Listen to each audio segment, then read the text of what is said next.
masakit lugar, yan ang tinuro niya. Ang sabi niya, diyan ako magtahanan. Dahil tayo ang Espiritu, tandaan niyo, kahit saan lugar pwede tayong lalagay ng Diyos kung ano man ito. Dahil siya, isang angel. Minsan sa atin, sa mga magulang na, sa mga magulang, kung ano man gusto mo may sakit, dapat sundin natin sa Kanya. Dahil siya ang nakakalam ng katawan niya. Kaya na dito yun, gabi, isang gabi.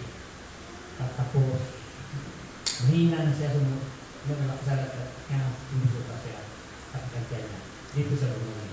Sa sunod araw at nagkasakit ulit, gusto na niya ay dito sa lumahan. Hindi na dinala ng magulang niya at siya nagkwento ang bata. Diba? So, ngayon, may isang gintong araw sa mga may sakit.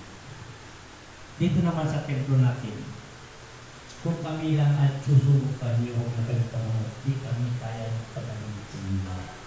Dahil hindi kami papagaling ng Diyos, ginamit kami ng Diyos. Ako bata, pakulubol pa ako sa Diyos.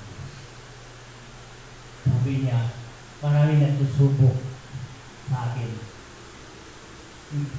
Ang nagsusubok, hindi siya kaya ko pagalingin. Dahil ang pag-iisip niya, naabasa na ng Diyos. Sabi niya, hindi lang ako ay nasa iyo. Lahat kayo dito ay ako ay nasa inyo. Nasa inyo ako, sabi ng Diyos. Dahil lahat kayo ay akin. Dahil ang katawan niya, pinahiram ko lang sa inyo. Katawan niyo pagsamantala. Kung dumlas kayo, ay wala kayo katawan. Pinahirap ko lang sa inyo at binababa ko lang sa iyo. Pinasukan kayo ng isang babae para nagmumunting tao tulad si Jesus. Ginamit na si Mama Mary, nagmumunting tao. So, may babae, may lalaki. Ang sabi ng Ama, sa akin yan galing, ginawa ng paraan para ikaw maging ina ka niya, anak ka niya. Binigay ka ng anak dahil alagaan niya pagtanda mo at siya rin ang mag-alaga sa iyo. Dapat tayo sa mundo. Ang mundo natin pagsamantala. Huwag natin iralin ang sarili natin. Hayabang tayo at akala mo mga kapobre ka at sabi ng mga lahat kayo tinakda ko, hindi kayo matatalino. May matalino sa inyo, may hindi. May mayaman sa inyo, may hindi. Hindi ko ginawa kayamanan ng lahat. Ang tunay na kayamanan nyo, ang inyong kabutihan gawain. Amen? Dahil ano man, pagkain ng mayaman at pagkain ng mahirap, isa yun. Kaya niya rin pumili ang pagkain. Ang sabi na naman, huwag mong isipin ng anuman ng bagay at nahilig ka sa kapwa mo. Dahil yan ang nakakanda sa iyo. Bilang araw at ikaw ay bibigyan ko rin kayo ng kayamanan. Oras gawin mo ang iyong katuparan ng gawain dito sa mundo. Sa mga kagustuhan ko, basta gampanan mo ang katungkol bigay ko sa iyo. Pagbalik mo ulit at paglulupok na iyong katawan at tukunin ulit, babalik ka ulit sa baba. Maging mayaman ka na. Ibalik kita sa mayaman, magdulang. Doon ka ngayon, isilang magbalik nyo. Dahil tayo ito, reincarnation, pabalik-balik lang tayo dito sa lupa. Iba kung sabihin, mahirap ka. Dahil kinakaya, kung walang mahirap, walang tatanim ng palay. Walang daming isda, walang tatanim mga sari-sari na dito sa lupa. Dahil ang mahirap, yung tinakda. Bilang oras at kayo ay ginawa nyo yan, katungkol ang bigay sa inyo. Ngayon, lupok ang katawan. Dalang katawan natin, may hangganan. Ang mahirap ka, at ngayon, ang mayaman, ibigay sa mahirap. Ang mahirap, ibigay sa mayaman. Papalit-palit lang tayo, yung hindi nyo alam. Dahil tayo paikot-ikot lang tayo, dahil ang Diyos lang ang katawan kinahirap sa atin, pwede tayo ibalik dito sa ulit. Amen? Kung sabi nila, ay, anak na mahirap yan. Walang kwenta. Dahil yan ang nakatakda sa kanya. Dahil bilang oras at ikaw ay binawi ulit. O, ikaw ang mayabang, balik ka doon babalik ka doon ka, babagsak na sa mahirap. Puso, yan tinatawag ng iron carnation. Kung gusto mo bumalik, gumawa ka ng mga gawain ng mabuti. Dahil sabi naman, gusto ko ang iyong gawain, balik ka mulit sa lupa. Hindi ko nagampanan mo ang pag-ibig, pagmamahal ang gawa sa Diyos. Amen? Yun ang mahalaga sa buhay natin. Ano ba ang tunay na kayamanan sa tao?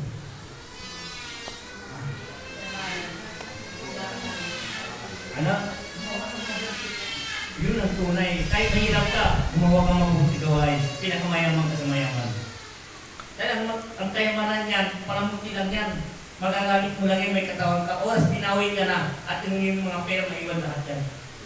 Pinagpagurang. Dahil siya pinagpagurang yung pera, yung ginawag galing sa kasamaan, babalik din yan sa kanya. Walang mabibigay pulbudulo at maliligtas ka dyan. Diyan ka rin mamamatay. Ang sabi ng Ama, mag-ipon kayo ng kayamanan at ng kabutihan. Amen. Lahat ng bagay kayo dito. Kahit nahirap ka, nabubuhay ka. Kahit ilang taon, anong taon gusto mo, mabubuhay ka basta gampanan mo ang katungkulan at binigay ko sa inyo, sabi ng Diyos. Amen. So, ang lahat ito, huwag tayo ng bagay, magdamdam anuman bagay ng sa isipan di maganda. Pagandahin ninyo na. Ito may tatanong ko sa inyo. Yung mahilig sila mga libot-libot sa mga santo-santo. Itong templo ninyo, may balak ba kayo maglibot din ang mga santo bilang araw at libot? Kung anong ginagawa nila, may sarili tayo santo. Nazareno, Pilipinon, libot. Yung sabi niya, para sa inyo, dahil ang templo natin ito, templo ay binigay ng Diyos. Ito yung pinaglilibot. Iyon respeto sa mga imay. Yan imuwangis dito sa lupa. Ang paglilibot yan, dito hanggang sa gilid. Ikot lang sa umong natin. Tama, hindi?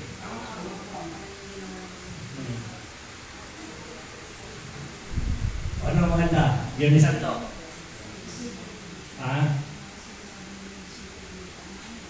Yes. Kasi yun ang imay ng kamamain ng mga tao. Gawin nyo sa templo ninyo. Dahil ang templo ninyo ay galing sa Diyos. Saan sila nagtataka sa damit natin? Ang logo natin. Ang logo natin, 2007, December 22 sa Makati. At doon ako sa Teres.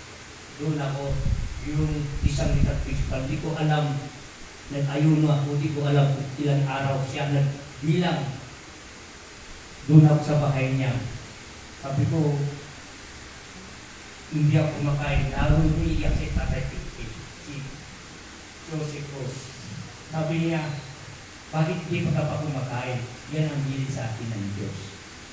Pumunta ka sa Makati, ay, dala-dala ko yung damit, ay nakatatak yan. Yan ang tinatakan ng Diyos, December 22, 2007, alas 12 ng gabi. Bumaba ang bituin, tinatakan niya yan sa damit ko. Yung apat na angel at yung puso, 4 to 12 o'clock, ay yun ang loob natin. Dahil yung binaba galing sa langit. Hindi kawalan tao yan, gawa ng Diyos. Yung verse kasi, meron sila ganyan tatak. Yung sakit ng bilog, wala. Tayo lang ang meron. Tama hindi? So, ngayon naman, ang logo natin ng pangalan, nakatatak sa ulap. In verse 11, 11, 11, alas 11 ng tanghali, ng umaga. Nakatatak sa ulap, pinasulat ko sa aking kasama, nakuha sa manawag. Por eso gusto ko ipapaano ko sa mga bagay. Tulungan niyo ako dahil ako mag-isa. Yun ang binigay ng Diyos. Kung ano man ang bagay ang maging tagumpay ito dahil sila ang nakababa, hindi ang tao. Dahil marami na nandoon sa Kanya, maraming di naniniwala. Yan ang tatak binabasa dito sa lupa sa Makati. Kung sa mahalaga, yan ang logo, tandaan yan. Yan ang magliligtas sa ating mamaya. Dahil ang logo yan, tatak ng Israel yan. Binaba dito sa Pilipinas. Marami nagsabi, dito na ibaba ang Holy Spirit sa Pilipinas. Dito bababa ay si Jesus sa Pilipinas. Nandito nakatakda kung mundo nakakalam ang Pilipinas ay pinili ng Diyos. Amen. Ang kailangan natin din, tayo sa mga Pilipino, alam natin at nandito ang gumawa ang Diyos. Dapat magmahalan na tayo, ay mapalad tayo at tayo ay pinili ng Diyos. Amen? Amen. Magkakaisa na tayo dahil ang Diyos, tayo ay pinili ng Diyos. Pinakamayaman sa talaga ng lahat ang Pilipinas. Nandito na ang lahat. Nasa Pilipinas ng lahat. Kung sa Pilipinas gusto nila, maraming tutulong dito. Maraming mangin dahil alam nila dito bababa ang Diyos. Amen? Ano dapat natin gawin? Pilipino kapwa Pilipino. Ano dapat natin gawin? Magmahalan tayo, hindi dapat natin iangat natin ang sarili natin. Kahit mayaman ka, matalino ka, iisa, dahil anak tayo ng Diyos. Yan, pagsamantala lahat. Matalino ka, mayaman ka, yan, oras kinuha ka na, maiwan mo na lahat, at palamutin mo lahat yan. Inipahiram lang sa inyo lahat dito sa lupa. Walang may-ari. Ang tunay mo sarili, ikaw ay isang spirito ka lang. Lahat ng bagay pinahawak sa iyo ay pagsamantalalan yan. Ang sabi ng Ama, noon bata ka pa, humingi ka sa akin ng karunungan at binigyan kita. Nag-aral ka, humingi ka sa akin, gusto mo makapasa ka. Binigyan kita sa akin ng Diyos. Ngayon, pagdating ng exam na, parang gusto mo pumasa at makakatrabaho, kahanap ng trabaho, bibigyan ka muli ng Diyos. Lahat yan, binigyan kayo ng gusto nyo hiniling sa Diyos. Ngayon, nakapasa na kayo, nakagraduate na kayo, humiling na naman kayo sa Diyos. Diyos ko, tulungan mo po ako. Gusto ko na mag-apply. Sana Diyos ay tanggapin ko. Yun yung nagkamali. At umiling, sabi niya, anak, bakit ka may sana? Dapat ang sabihin mo sa akin, pagkadalawang isip ko pa sa akin at aalangin ka, dapat, Ama, walang posibleng sa inyo. At alang ang inyong mga bagay binigay sa akin, baka ito na, baka na naman, sabi na Ama, bakit may bata? Hindi tayo direct. Ama, gusto ko makahanap ng trabaho. Tanggap yun. Dapat makatanggap ko ako. Tayo ay hiniling sa Diyos. Alis yung baka, sana, direct to point. Ngayon, binigyan kayo trabaho. Ngayon naman, Ama, gusto ko kataas aking posisyon. Sabi ng Ama, ano man ang gusto mo anak, ay welcome ka. Sige, bilang araw ang yung nakamatas posisyon, mag-retard ka, ikaw ipapalit. Pero yan ganyan. Thank you.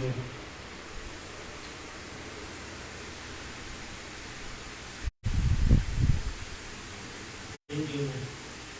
Ngayon na, nasaan na tayo? Tanggap na. Trabaho, tumaas ng sahod.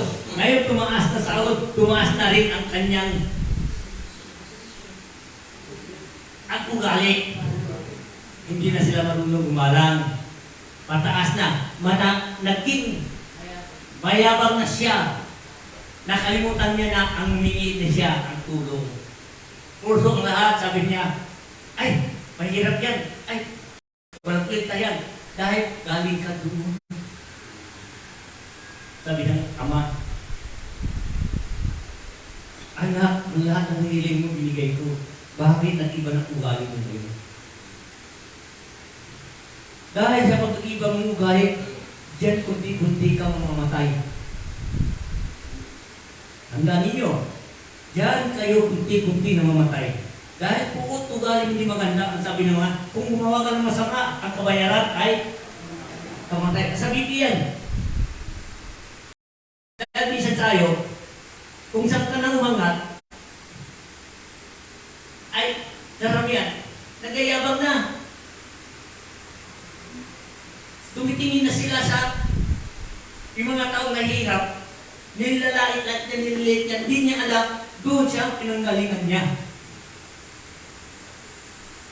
Ngayon, pagdating ng oras, nandyan na yung sakuna, bumalik sa kanya. May darating may sakit, cancer, na-stroke, balik loob, mulit sa Diyos. Ama, patawarin mo ako. Dahil ang naging pinakasalanan, dahil di ko alam ang aking ginagawa, patawad, nakalimut na kita. Tama, hindi? Doon, nagbalik loob tayo sa Diyos. Sabi ng Ama, hindi ako nagbigay ng sakit, ikaw ang nagbigay ng sakit. Lahat ang gumagawa ng hindi maganda, ang kapalit niya, kabayaran niya, kamatayan. Kunti-kunti kang magkakasakit, kunti-kunti ka. Ang araw mo, mabawas. Araw-araw, nababawasan bawat salit. Tama hindi maganda, nababawasan yung araw mo. Dahil, kayabangan mo at ikaw ay umuhudkat, naglalait, kunti-kunti. Dahil ang iyong mga ginagawa ay hindi na maganda. Ikaw ang papatay sa sarili mo, hindi ang Diyos. Ang Diyos ay freedom. Kung gumawa ka sa mabuti, ang Diyos ay nasa iyo. Pinabayaan ka ng Diyos dahil ayaw niya na makikinig, ayaw niya na makita yung ugali mo. Noon, nandyan ako sa iyo, binabantayan kita. Lahat ang naramdaman mo, alisin ko. Bakit kayo nagbago na? Yun ang bagay, isipin kung ano man ang meron kayo at noon, dapat hindi hirapan nyo at nahirap kayo. Ano nakikita sa mga tao mahirap? Irespeto ninyo. Huwag nyo sila litit. Galing kayo dyan. Mangmang kayo noon kung hindi sa Diyos. Mas mahigit pa kayo sa Diyos. Amen? Tama? Hindi? So, kailangan natin ay bago balik loob tayo sa Kanya. Hindi dahil sa Kanya, wala tayo dito sa lupa. Hindi nyo alam, hindi natin alam kung kailan siya tayo pupunin niya. Amen? Yun lang ang aking sasabihin. Maraming salamat. Magandang hapon muli sa inyo. Ito na sa inyo. Ulit.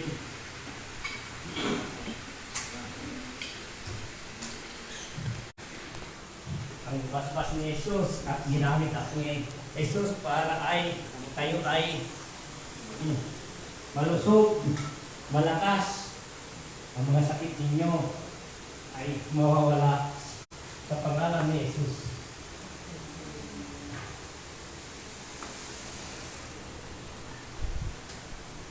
Yun ang misay sa taas. Magpapalag tayo, may misay tayo sa Kanya. Tama hindi? Isipin mo, ang lahat ng gusto dito sinasabi ko sa inyo, galing sa Diyos yun. Binaba sa akin, pinaliwanag sa inyo. Nakikita niyo dahil nagbabasa ng Biblia, ang salita ko patuloy-tuloy, hindi. Dahil sa Kanya yun, sa Kanya lahat ang insight niya baba dito para tayo ay gigising na. Talagang the best ang Diyos. Noon, hindi ako nagsasalita. May ebidensya sila. Ito lang taon nito. Ilang taon ka lang nagsimula? Ha? Mga 2 years pa lang po, Ama. Anong taon yun? 20. O mga 21. Hindi ako sasalita. Basta gamutan ng dasal ko. Katapos dasal, dito ako. Magamit na lang ako katapos sa kwarto. Ito lang, 2 taon lang ito. 21 ano? Nag-invite na sila sa isang kala. Ano sabi niya kala? Nang doon, ang sabi niya? Ano sabi sa kasama sa card? Akle. Ano sabi niya kala? Kung hindi ninyo kaya magpaliwanag ang ama, sabi, sila mag-registro ng ano. Alam mo ilan sila? 8 million. Ang tinanong nila ito mga kasama ko, ang sinabi niya, Hindi kaya ipaglaro. ilan taon ba kasama ni Siyama?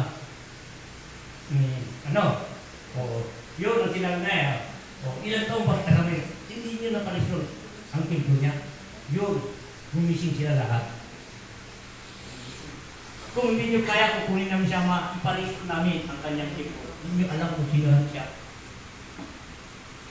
8 million sila. Yung mga nasyalista ganun din. Yung mati gusto niya na bibigyan ako ng 24. Ang gusto niya sa amlang at nandun na napuputuhan na silang isip. Ibig sabihin, ayaw niya na napalabasin. Dahil sabi niya, pinipili ng bata, baboy, lahat ang gusto mo, para dito ka lang sa amin. Lugar. Lahat yan sabi niya. Kasi binigay daw sa kanila ang general ay 55 hectare. Ibibigay ko sa inyo 54 hectare. Isipin mo, pupunta ako at ako lang mag-isa kasama ko yung mga kumbuyo. Sabi ko, mga panayot ko, tulad na lang yung lubid, maging taasam natin. Yun, maraming salamat. Kung hindi sa pala, hindi namin napareho. Tama? Dahil ang lahat yan, may ginawa ng Diyos paraan para maayos ang templo. Dahil ang pangalan ng templo natin ay galing sa ulap, galing sa pinataang, ginuwid niya sa ulap, pinasulat ko lang yung tao yung kasama. Yun ang pangalan ng templo. Ginaya niya kung saan lapis. Hanggang nasulat niya yung kunti-kunti na bubura. Por eso, mapalad ang templo natin. Tayo lang ang binigay ng Diyos yan. Amen. So, yun ang mahalaga. Andito na ang bato. Andito na ang lahat. Andito na pati ang templo. Dati, ang mga masasamang espiritu nilagay ng Ama sa bato. Tama hindi? Ngayon, ang tahanan natin dito ay kulungan ng baboy ko. Inadjust ko lang yan, inadjust. Yan yan, bibisyo ng baboy. Tama, hindi na ako ang nagpabigtong na yan. Sila nagtungol sa akin at ako na naggawa. Ako na nagbagay sa ito. Dahil hindi galing sa akin ang karunungan ng Diyos. Isipin mo ang kauwi niya, baluktot, hindi kaya ng kapintero. Iniinot lang at bumili. Dahil wala akong kakaya ng bibili ng mga kahoy. Kung hindi mga kasamaan ko. Ibig sabihin nito, hindi akin ito ay sa ating lahat at ito ay silungan natin at hindi tayo ulanan at hindi tayo mainitan. Ang tunay ko tahanan yung sarili ko hikaan na yun lang ang aking titirahan. Dito ay welcome ay lahat. Amen. So, mahalaga ang itong templo. Imbit ako ay taga Mindanao, doon ako sa Mindanao. Sa mga Muslim burusulo ako. Dito ang gusto ng Ama, Karsya. Kaya dito ang gamit ko rin gain, Malatarong, Bugalyon, Santa Ilocosur, at Balungaw. Nandyan lahat ang mga gamit ko at natulog ko lahat. Kasi nandito sila lahat. Yung liwanag sa Balungaw at Malatarong, o yung cross sa Malatarong, alas 10 madaling araw, 2010, nakita ko, gising ko na alas 10, nakabitin nila ng cross. Kulay dito siya, wala siya, nakapatong gising ko na nandiyan sa harapan ko, yun din ang kalaki, yun din ang kinukat, at yun din inakyat ko sa taas at ginawa ko dito sa lupa. Pusong sa akin dito, galing sa Kanya ang mensahe, lahat ang gawain galing sa Kanya. Sa mga kasamahan ko, at sila ay pinili ng Diyos at sila lumapit sa akin dahil sila din ang tinagda sa akin, para sa akin. Dahil kung hindi tinagda, binigay sa akin ng Diyos, sa sila, wala sila.